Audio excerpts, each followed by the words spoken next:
Hello, everyone, and welcome to the podcast, A Journey Through Nature and Science.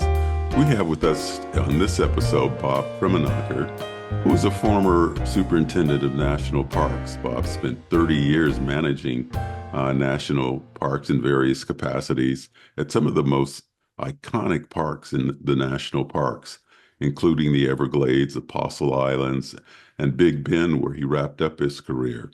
He's going to share with us some of his efforts over the last 30 years to make Big Bend National Park a wilderness area.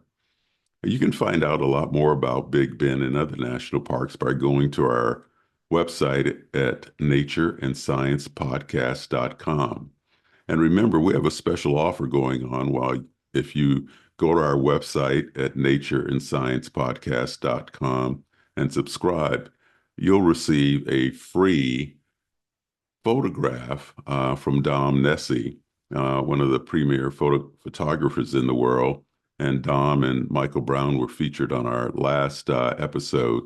So just go to natureandsciencepodcast.com and you'll be able to get that special offer. In the meantime, we're going to talk about national parks and what it means to manage all of those visitors, personnel, wildlife, and other resources from Bob Krumenaker. Welcome to the program, Bob. It's great to have you with us. Bob, why don't you tell us what started you on this journey that you're on, both in, national parks and being a conservationist, being in the environment. How did that all happen? Was there a big aha moment in your life, or did you just stumble upon it? Well, probably not a single aha moment, but I spent a lot of time as a young person outdoors. It tended to be um, not wilderness related. It was skiing and boating and things of that nature, things that suburban people end up doing.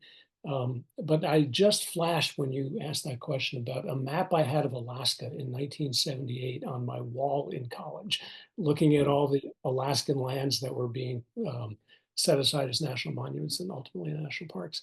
Right. I grew up and went to college back east. As I said, I was interested in environmental things, but it wasn't necessarily a passion. And ironically enough, I was studying at first engineering, and Right. that just seemed to be what the career path that my family thought I would be on. And I got good grades, but I absolutely despised it. And so that's a strange combination. If you're getting poor grades, it's a good clue you should do something else. If you're getting good grades, it's like, what's wrong? And I had an older brother who had taken time off from college successfully. That was something that the family supported. And so I was looking to do something as unrelated to previous experience as possible. And through a series of random events, ended up volunteering in Canyonlands National Park. And I don't think I'd ever been west of Ohio at that point. So it was all brand new and just, spectacular. And, it wasn't a career at that point. But I loved what I saw. The people embraced me, their values they shared, and I kept Right. coming back. And Well, you were with the Student Conservation Association. Is that who you volunteered with, or someone actually, else? no, I was just a pure volunteer, although they didn't know what to do with me, so they put me alongside the student conservation aides. I pretty much did what they did without getting their stipend. Um, but it was really attractive, and I kept wanting to do more. And a couple years later, I went back as a young adult conservation corps member to Canyonlands again. In the meantime, I'm going back to school, and I changed my studies to environmental science related things. And for a while, I have a foot in two worlds: an Ivy League college back east, and somewhere in Edward Abbey country in the west. And then I got a permanent job in Washington, D.C. with the Department of Labor to try to get in the federal government. And I do remember sitting in a cubicle one time saying, what am I doing? Why am I doing this?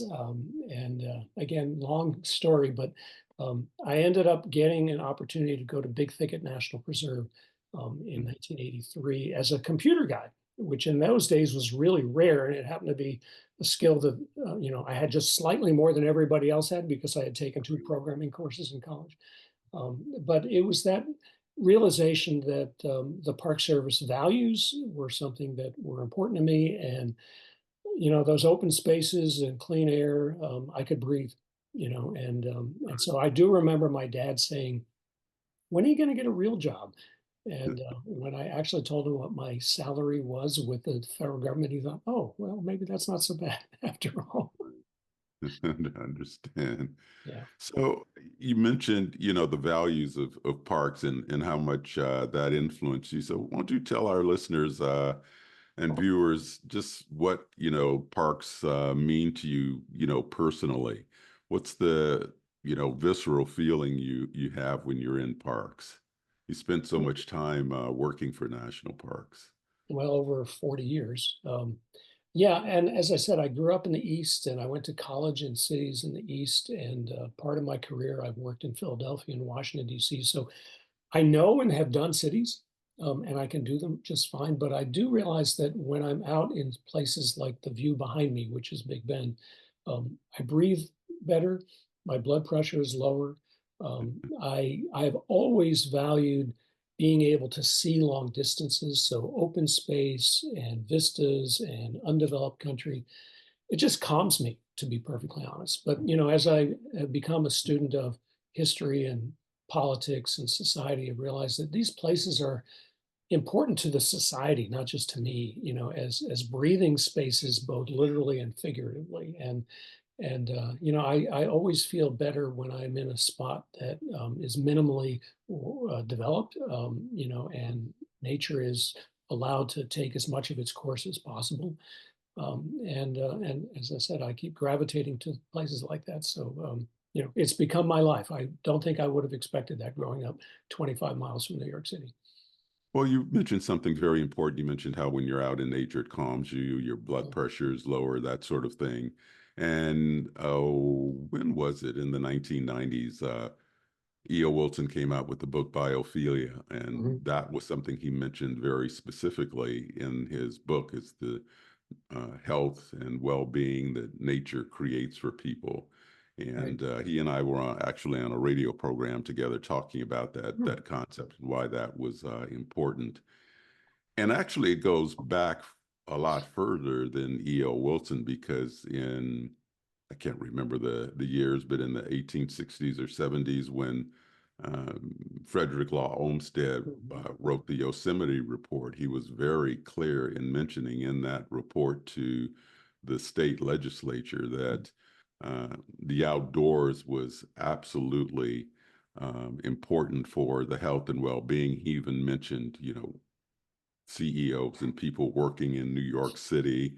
And then he mentioned women in particular who were stuck with the drudgery of doing housework Mm. and how important it was to them to get out in nature and how healing it was. And so it's something that I hope that citizens keep getting reminded about when they think about our national parks and they think about the outdoors. So I'm glad Olmsted, you mentioned that. Olmsted was certainly ahead of his time in that regard. But I'm sure you know this, Don. But in maybe the last decade or so, more and more medical professionals, doctors, are prescribing go out into nature to people. Right. And yeah, I think many, not most, or maybe not all, but many people feel it in themselves and they understand it. One thing I have to say is that not everybody has the opportunity to be in a Big Bend or Canyonlands or real wild place, but nature in your backyard. Even in cities, there are green spaces and undeveloped spots, and those are important to people as well. Well, and that was recognized very early on by Olmsted as Mhm. well, and others who advocated for state parks and for local parks. And of course, we all know Olmsted's connection to Central Park and Right. how important that was as well. And then his son continued his work, particularly Hmm. in California, where he did a report on the landscapes of California, which were very influential in developing the state park system in California. So you're absolutely right. Here's something ironic, and it's just a little bit of an anecdote, but uh, I just finished up my cancer treatment. I'm now cancer free. Yeah. But the interesting story, you mentioned doctors prescribing Hmm. people going into the outdoors. So my chemotherapist oncologist and I became very close, and he knew I was involved with the national and state parks, and we talked a lot. And so the end result, as I was finishing up my treatment, was that he told me how I had influenced him Hmm. to go out and get healthy himself by being in the environment. And he actually, right now, is in the Redwood National and State Parks in California. And he was so excited about getting to take a vacation and time off to renew his spirit in the out of doors. Oh, that's So it great. absolutely works both ways. Yeah. In fact, I remember when I was in Wisconsin, I spent 16 years, as you'll probably talk about soon, at the Apostle Islands, but I used to go to the dentist twice a year in Duluth, Minnesota. And Right. the hygienist who was there the entire time, she would always be excited about planning her vacation to a Western National Park based on some of the things we would talk about while my mouth is open in the chair. Right. Yeah, that's happened to me a couple of times at doctor's offices. I recall as soon as you mentioned or they find out you're involved in the environment or national parks, that becomes the subject of the conversation. Yeah.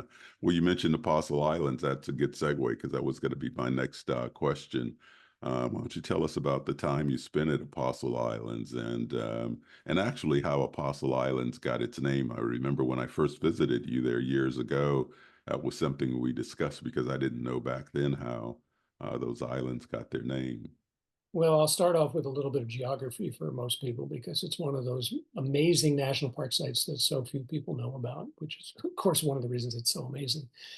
It's an archipelago of 21 islands that are on the south shore of Lake Superior, northern Wisconsin.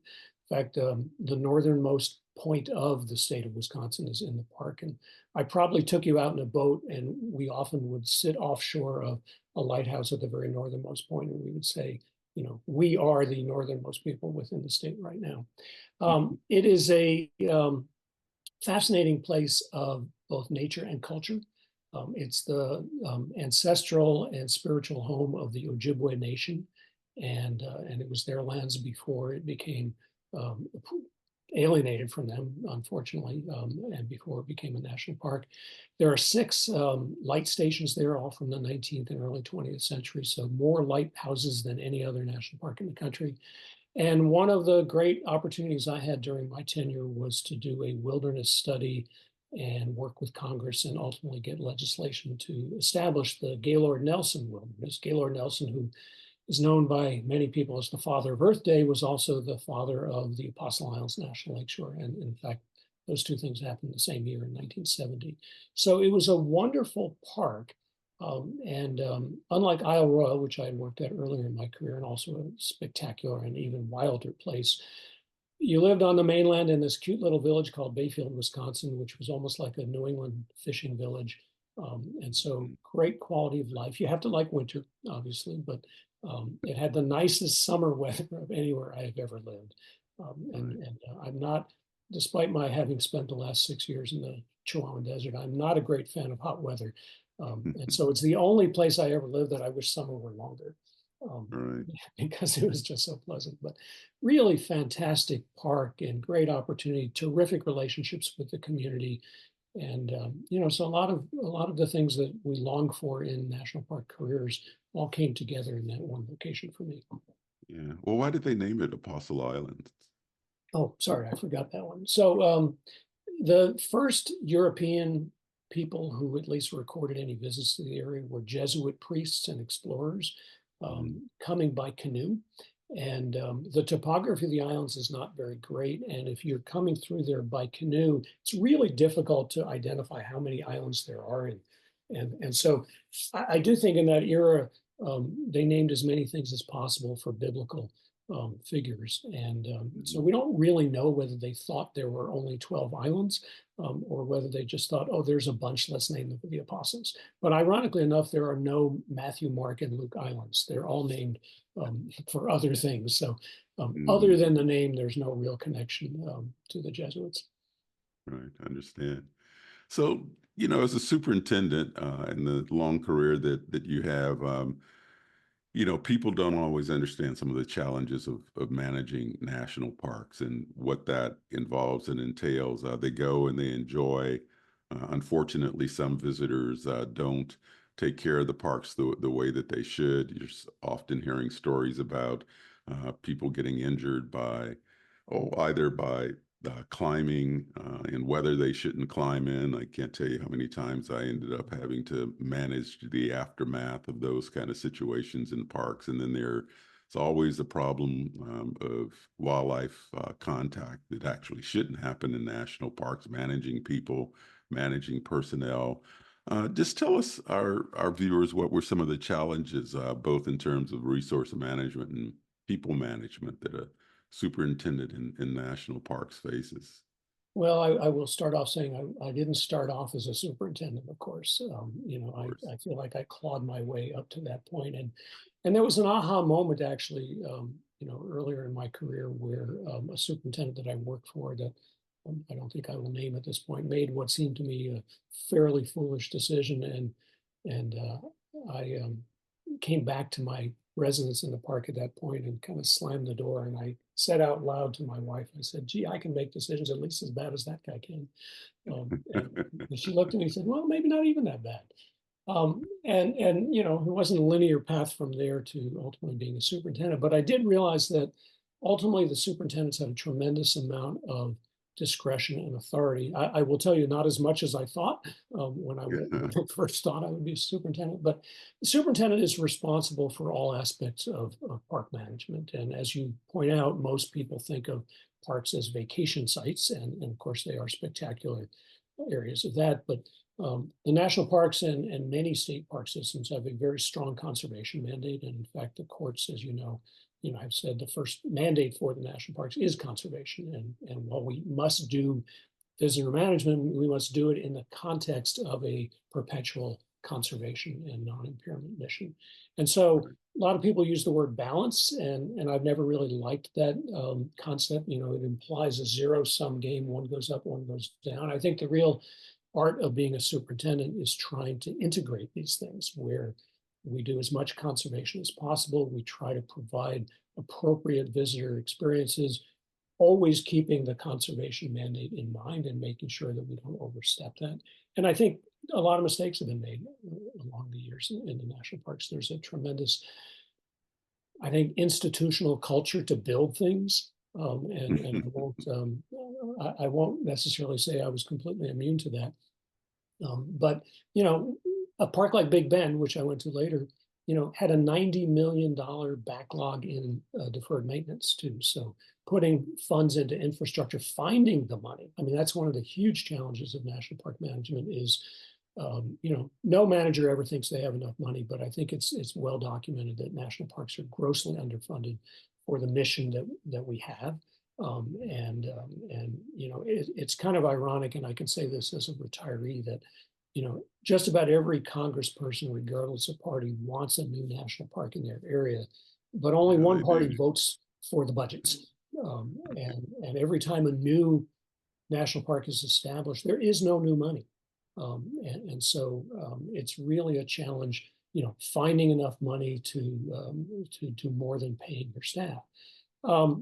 In terms of visitor management, you mentioned a couple things. Managing the infrastructure that visitors use, in an old line park like Big Bend or Everglades, that stuff is just really aging, and was not built to last forever. The image behind my head is of the Chisos Basin in Big Bend, and in the 1950s they built a pipeline that went 1,300 vertical feet from the biggest spring in the park. And this is way before doing environmental analysis. We would never do anything like that today to tap that spring. But nonetheless, the water was pumped up to the largest visitor area in the park. It was built with a 50-year expected engineering life, and now it's 75 to 80 years old.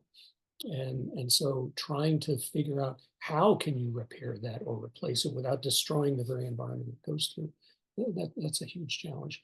But I think in terms of employees, it's kind of ironic, there's a sunset behind me, but one of the ironies, I think early in my career, a lot of people talked about, we get paid in sunsets. Maybe at one time that was enough for people, but it's not enough for people anymore.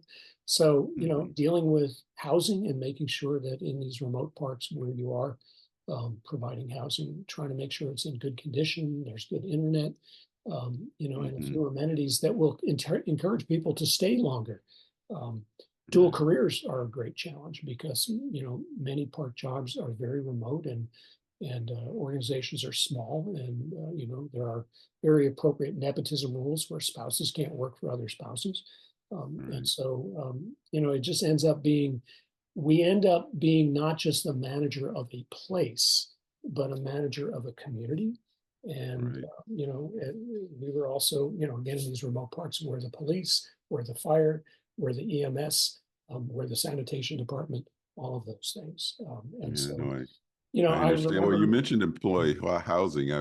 One of the positive things that has happened in a while is that the National Parks Foundation was able to get a $40 Mhm. million donation, of course, for housing at Yellowstone National Park. And I hope the foundation continues to raise money for park housing and some infrastructure as well. Even though the Great Americans Outdoors Act has provided some funding for maintenance, and the maintenance backlog that you mentioned, it sunsetted this year, and that has to be Right. those funds have to be reallocated. So it's a constant battle, as you're mentioning. But there are pluses and minuses, and so some positive things are happening Oh, out yeah, there as for sure. well. I will make a plug for the smaller or less well-known parks. And Big Bend is both not smaller, but it is less well-known. And the National Park Foundation is a terrific organization, and it's helped many of the parks that I've worked in. But, you know, Acadia and Yellowstone and a couple other parks are doing a lot of fantastic things with housing, but the average park is still not really being able to tap that. And so No. finding ways that preferably federal money, but Hmm. philanthropic money as well. Right. And a couple park friends groups are stepping forward and helping, and that's a big investment for them, and so more power to those groups that are able to do that. Right. Absolutely. So you spent some time in the Everglades talking about managing parks, and we all know the problems with the hurricanes that have gone through there, but it brings to mind water more than Mhm. anything else. And that's been the biggest challenge, as I know well, at the Everglades. And it's a massive park with tremendous resource management issues, as I mentioned, particularly water management. But what are some of the issues you faced at the Everglades? I know our listeners and viewers are very aware of that park and are interested to know about the management of that park. What did you see when you were there? Well, first of all, I went there on a detail assignment. I was the acting superintendent for about half a year in 2014. So I knew I wouldn't be there permanently, and that provides both opportunity and frustration because it's a complex park. It takes a while to figure things out, and I was looking for where can I make the most good, do the most good with the time that I have. But water issues, as you say, were absolutely critical, and you know that park is the only one that was established, certainly the only one of its era that was established with the goal of biological integrity. That's actually written into the legislation. Right. And while it's a very scenic place, it's an acquired taste. Some people just look at it as a big swamp, and others find it absolutely beautiful. But biologically, it's really important. And one of the reasons the water issues are so critically important is not solely because of the health of the park, but that aquifer that runs through Everglades National Park actually provides the drinking water for Miami metro area. And so it's also interesting politically because you have very different and unusual political alliances. I would say that Everglades probably has the biggest, most complex um, resource management program in the National Park Service, and it may very well have the most complex politics of the National Park Service as well. Yeah, that's Um, interesting. and there's a lot of effort, in fact, billions of dollars, not running through the Park Service, but mostly through the Corps of Engineers, being spent at trying to restore the water system that we, as Americans, systematically destroyed in order to make Miami and other places habitable, in Right. the mid 20th century. And so there's a lot of effort going on, interagency, state and federal, to improve water flows. But one of the interesting things in that I got involved in was, even if we are successful with the engineering outside and upstream of the park to allow more water in, if there are any inholders in the park, you have to have their agreement before you can actually put more water and flood their property more. So there were two major efforts that I was involved in. One was negotiating what turned out to be the largest land exchange in the history of Everglades National Park. There was a corridor that ran about 8 miles through the park that had been originally intended for a major high voltage power line by the largest power company in Florida, big political players, of course. And they were looking at building a line, and the Park Service and the environmental community were really trying to make sure it went outside the park, and looked like that was going to happen. So we were negotiating with them to exchange some lands so that that corridor would return to the National Park Service and be national park land, would not have a power line on it, and we would be allowed to run the water on it. Similarly, there were a few inholders along the north boundary of the park that we were negotiating both easements and purchases with. And the other issue, which was really interesting for me, was I was there in the year that was the 50th anniversary of the Wilderness Act. And the Everglades has the largest federally designated wilderness east of the Rocky Mountains, the Marjorie Stoneman Douglas Wilderness, named for that great conservationist. And it has a terrific public relations program and a great interpreter program. And I went down there, and there was all this great stuff that said, wilderness, it's great, 50 years old. And so having a very strong wilderness interest and background in the Park Service, having already gone through the wilderness study at Apostle Islands that led to legislation, I was eager to learn what were we doing to actually manage wilderness in the park. And I asked that question. I got these blank looks. What do you mean manage? It's wilderness. I said, well, it's not just a concept, it's a law. There are things we're supposed to do. And I wasn't there long enough to really completely turn that ship around, but I feel like I made a difference in, reminding people what wilderness meant, how it meant we needed to manage. And ultimately, a couple of years after I left, the Everglades staff won the National Wilderness Award from the Park Service for the changes that it made, that maybe I had some small influence on. Well, that must make you feel great and have a sense of pride in some of the work that you did. Very much so. So how did you end up at Big Bend?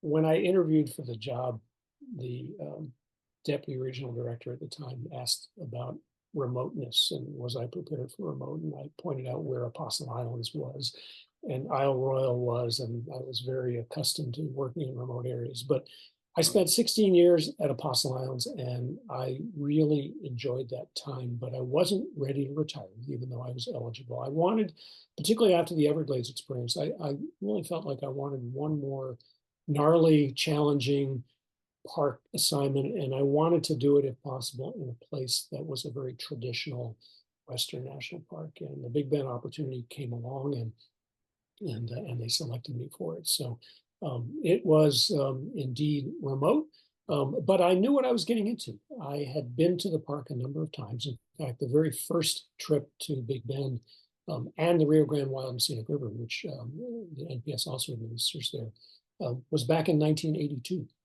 While I was in grad school, I had done a little bit of river work in some of my seasonal time at Canyonlands and elsewhere in the national parks. And I got invited on this river trip on the lower canyons of the Rio Grande, and it was just spectacular. And when I worked in the regional office in Santa Fe, when there was a regional office in Santa Fe, we served Big Bend. So I'd gone down there a couple times on technical support visits. So I had a pretty good idea of what I was getting into. And despite the remoteness, and actually for me, the biggest trepidation was the heat.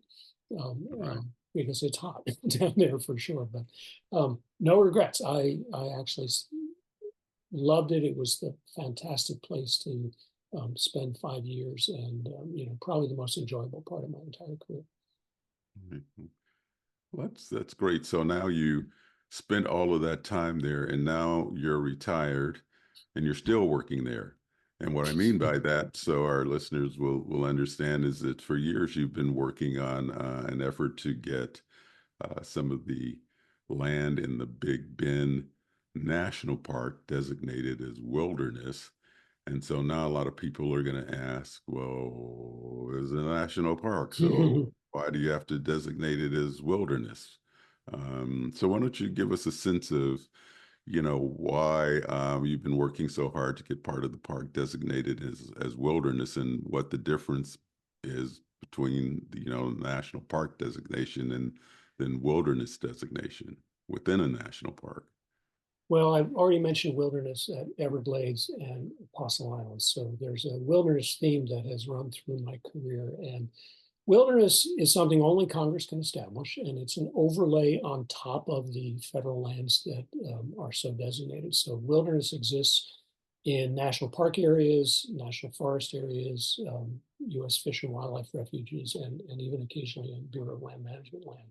But wilderness is the most protected land from any kind of development that can happen in a national park. So the good news at Big Bend, but also the paradox here, is that when the NPS studied and made the initial recommendation to Congress for wilderness, that was back in the 1970s, and they recommended about 2/3 of the acreage of the park, which I will say did have a human history, but the footprint was really limited.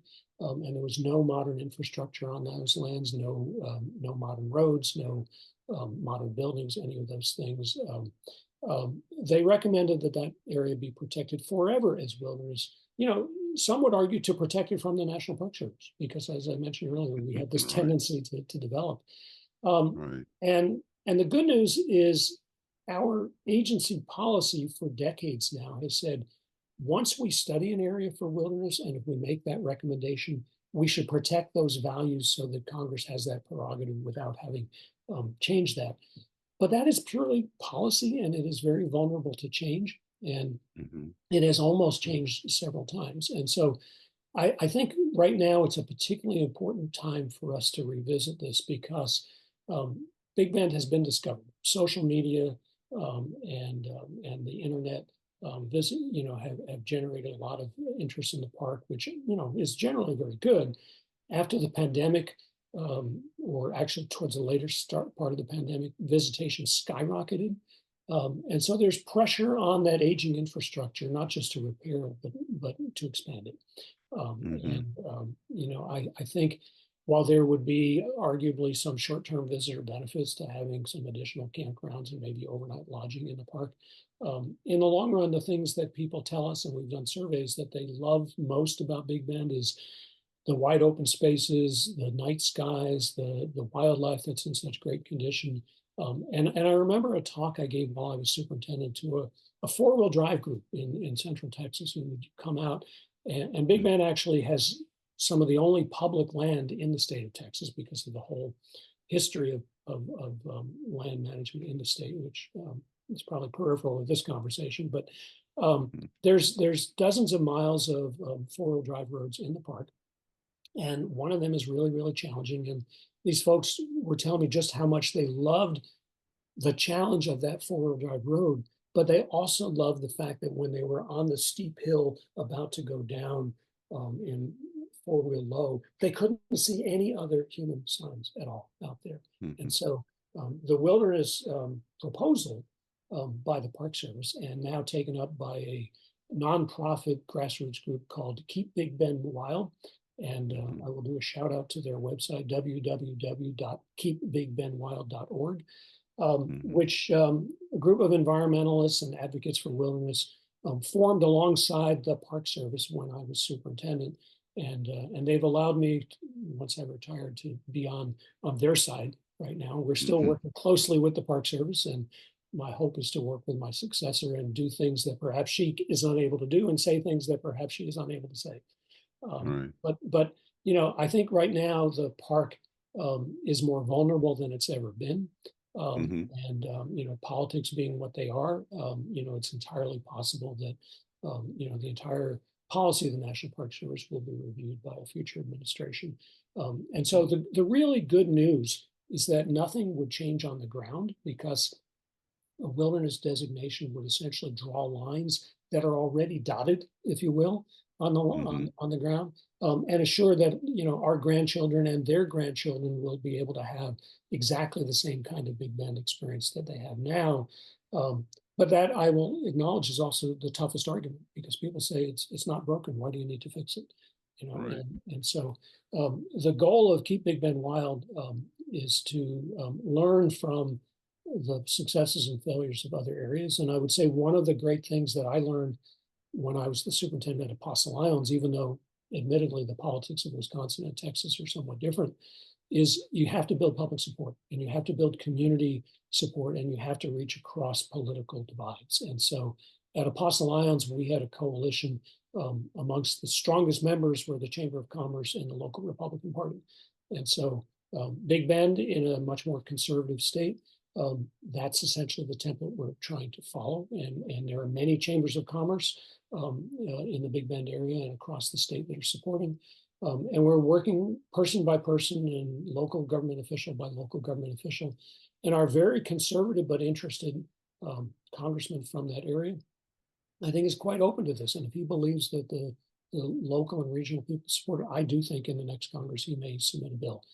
But there's still a lot of work ahead of us. But it's really important. And as you say, as a retiree, this is still my passion. Right. I'm part-time, but I can devote whatever time I want to it. I'm not generally interrupted by other crises and other meetings. So Right. it's been fun. And I'm living a few hours away from Big Bend right now, so it's a little bit more challenging to do the one-on-one. But I'm not the only one to do it. There are local people and statewide people and a few here in New Mexico. So I'm optimistic that if we persevere and we communicate well and we assuage the fears that people have. Hmm. Some people think wilderness is about locking land up. And the very first paragraph of the Wilderness Act talks about how it is for the American people. And so Right. everything that people can do Well, on those undeveloped lands of Big Bend National Park today, they would still be able to do, which is mostly walking and horseback riding and right. primitive Well, I camping. know it's been a 30-year effort, and it's something that that is important to you, and I know important to a lot of the citizens in this country who've been working on it for so long. Now, Big Bend's on the border with Mexico as well, and I know we all know about all the immigration issues. What have been some of the challenges down there that you faced with respect to the border problems that continue to plague the United States? That was the other key issue that they asked me in the interview.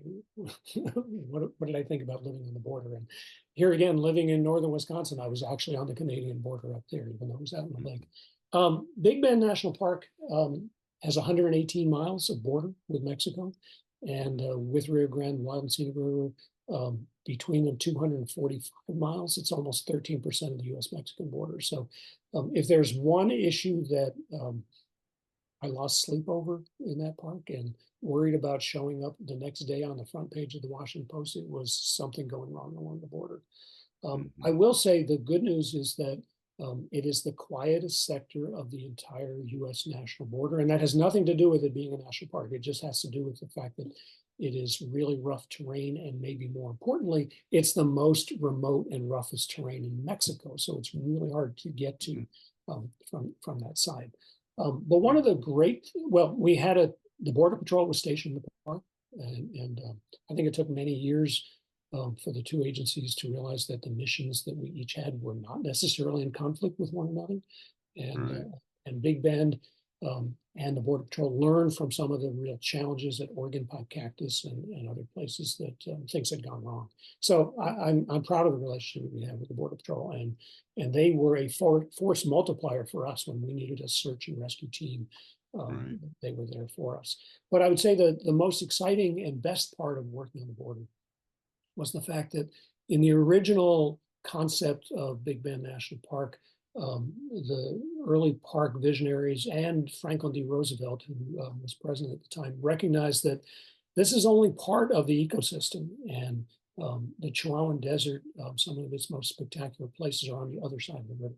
And so, many people believe that this park will really never be complete until Mexico has protected lands and managed them for conservation on the other side.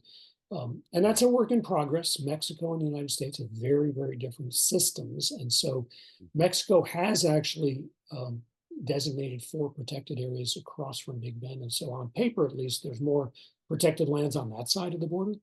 Hmm. But the Mexican conservation people, who are fantastic partners, they have no money, they have no staff, they have very little support in Mexico City. And so Right. their challenge is huge. And they don't own any land, and they have virtually no regulatory authority. So we spent whatever time we could providing technical assistance if they needed it, and trying to find ways. Here was a really good example of think globally and act locally. The Hmm. politics of the border, particularly in the Trump administration, which was there for most of the time I was at Big Bend, incredibly political. We did not really want to call attention to what we were doing, but acting where we could with our colleagues on the other side of the river. And often we would meet in the river. We would do river trips. Where neither That's one of good. us needed to get permission from our government to do that. Right, right. Understand. Well, Bob, we're just about to the end of this discussion between old friends. Why don't you tell us perhaps if there was a transcendent experience you had that has changed your life with respect to parks and conservation and maybe set the course or the future for the rest of your life? Anything like that happen to you?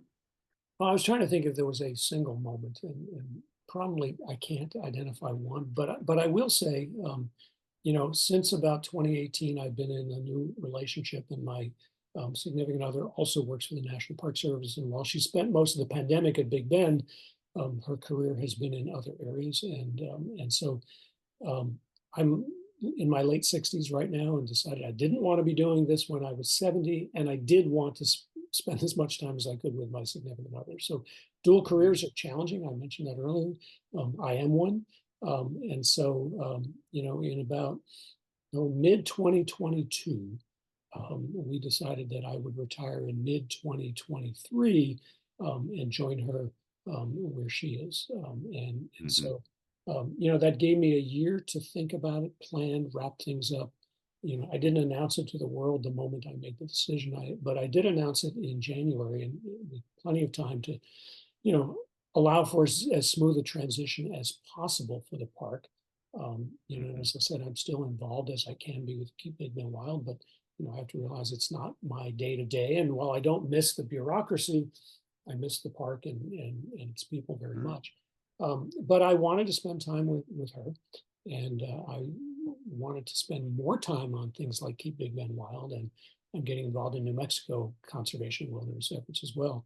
And then my other passion, frankly, something I've had for decades, but really been only sporadically been able to do anything about, is woodwork. And so Mhm. Yeah, the it's a garage great has hobby. turned into a woodworking shop, and I spent a lot of time um, in the shop and building furniture and doing home improvement, and so I'm enjoying it. No regrets about retiring. I miss some of it, but much better to miss it than to be glad you're no longer. Right. Understand. Well, it's been a pleasure talking with you and getting reacquainted, Bob. And I wish you a lot of success with this effort for wilderness. We know these kind of things. It seems like the more important they are, the longer they take. Yeah. And you just have to take a deep breath, persevere, and keep on keeping on, as my father used to love to say. And eventually, you're successful at this effort. So I appreciate you taking the time to share your thoughts and your life as a superintendent with our viewers. Thank you very much. Well, thank you, Don, and thank you for your support. I will point out to your listeners that you and most other um, former directors and deputy directors of the National Park Service have, at our request, signed on for support. So thank you for that.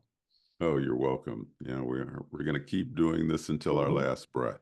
That's right. That's right. It's important stuff, and fun too, and very satisfying. Absolutely. Well, thank you, Bob, and let's pledge to stay in touch. Let's. I look forward to showing you Carlsbad All right, and your woodworking. and my woodworking. Right. All right, talk to you later. Okay. Take care, and thank you, Don. Sure, bye-bye. I want to thank Bob for joining us on this episode of Journey Through Nature and Science. I mean, we learned a lot about what it takes to manage a national parks, both in terms of the personnel, the wildlife, maintenance backlog, and all of the natural and cultural resources that go to make up a national park and what it takes to make sure that when you get to a national park, you have a wonderful time with your family and on your vacation. Don't forget, we have a special offer going on, and all you have to do is go to our website at natureandsciencepodcast.com, and you'll receive a free photograph from Dom Nessie, who was on our last episode, along with Mike Brown, showcasing some of their fantastic photographs that they've taken from all over the world. I hope you were able to join us on that episode. If not, you can go back and look at that episode yourself. So in the meantime, we want you to stay safe, share happiness, and remember, never stop questioning. Curiosity has its own reason for existing.